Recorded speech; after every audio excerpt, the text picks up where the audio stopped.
महिलाओं की सुरक्षा अधिनियम 2005 में कुछ ऐसे लॉ बताए गए हैं जो हर एक भारतीय को पता होना चाहिए। उसके साथ साथ मैं ये आज कवर करने वाली हूँ। अगर देखा जाए तो फर्स्ट लॉ में क्या बताया गया है, अगर कोई भी महिला मैरिड है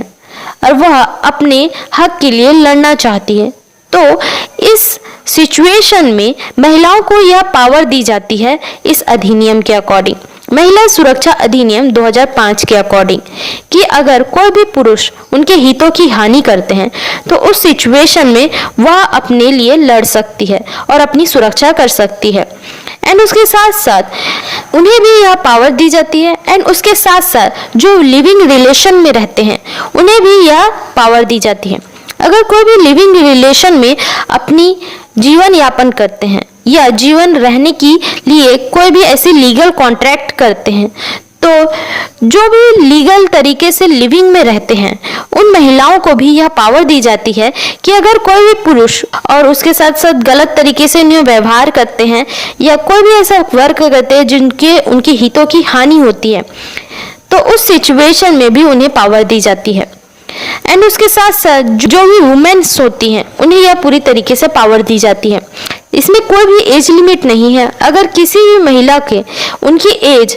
अगर 60 साल है तो भी यह पावर उन्हें दी जाती है, अगर उनकी एज 20 साल है तो भी उन्हें यह पावर दी जाती है। इसमें कोई भी एज लिमिट नहीं निर्धारित किया गया है जिससे वह अपनी सुरक्षा कर सके। सेकेंड लॉ में क्या बताया गया है, अगर किसी भी जगह या किसी भी सिचुएशन में घरेलू हिंसा की जाती है,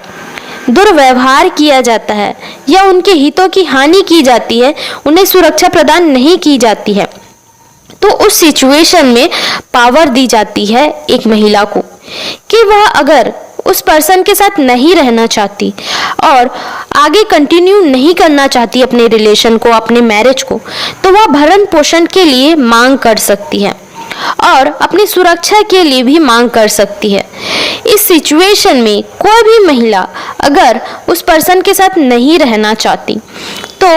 अगर लॉन्ग टर्म में अपने हितों की रक्षा के साथ साथ अपने जीवन यापन के लिए कुछ भरण पोषण के साथ साथ, क्योंकि भरण पोषण इसलिए क्योंकि कुछ टाइम तक उन्हें अपने जीवन के लिए कुछ रकम तो चाहिए होती है, इसलिए वह मांग कर सकती है और पूरी तरीके से उन्हें कंप्लीट करके देना पड़ेगा कोई भी पर्सन जो उनके साथ मैरिड है।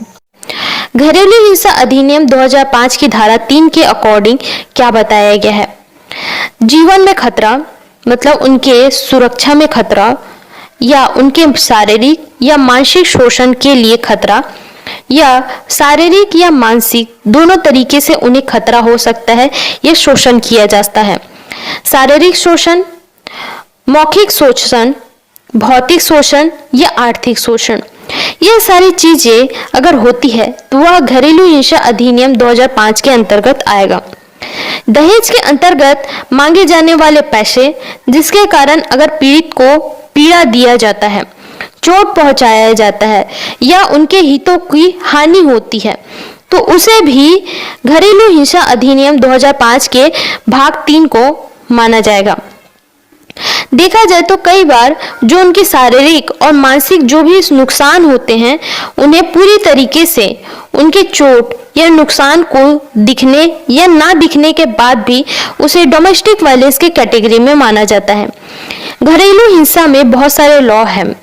बट मैंने स्पेसिफिक जो इस पॉइंट पे कवर हो सकते हैं जिससे आपको थोड़ी बहुत इंफॉर्मेशन मिल जाए कि डोमेस्टिक वायलेंस लॉ के हिसाब से क्या है वो आपको समझ